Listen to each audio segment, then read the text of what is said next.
Le biologiste français François Gros, co-découvreur de l'ARN messager, est mort vendredi 18 février à l'âge de 96 ans, a déclaré dimanche 20 février auprès de l'AFP Étienne Guis, mathématicien et secrétaire perpétuel de l'Académie des sciences, un poste qu'avait occupé François Gros de 1991 à 2000.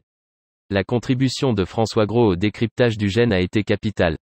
Ses travaux ont ouvert la voie, près de 60 ans plus tard, à l'utilisation de l'ARN messager dans les principaux vaccins utilisés contre le Covid-19. La ministre de l'Enseignement supérieur, de la Recherche et de l'Innovation a salué son héritage qui est un immense espoir pour l'humanité.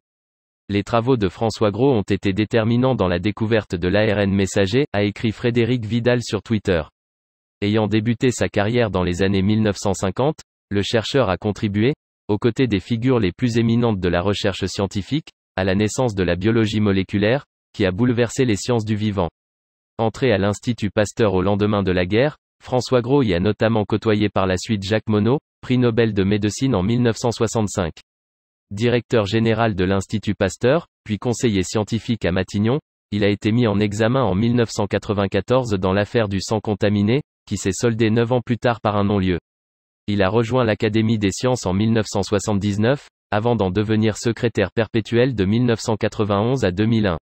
Il occupait parallèlement jusqu'en 1996 la chaire de biochimie cellulaire au Collège de France.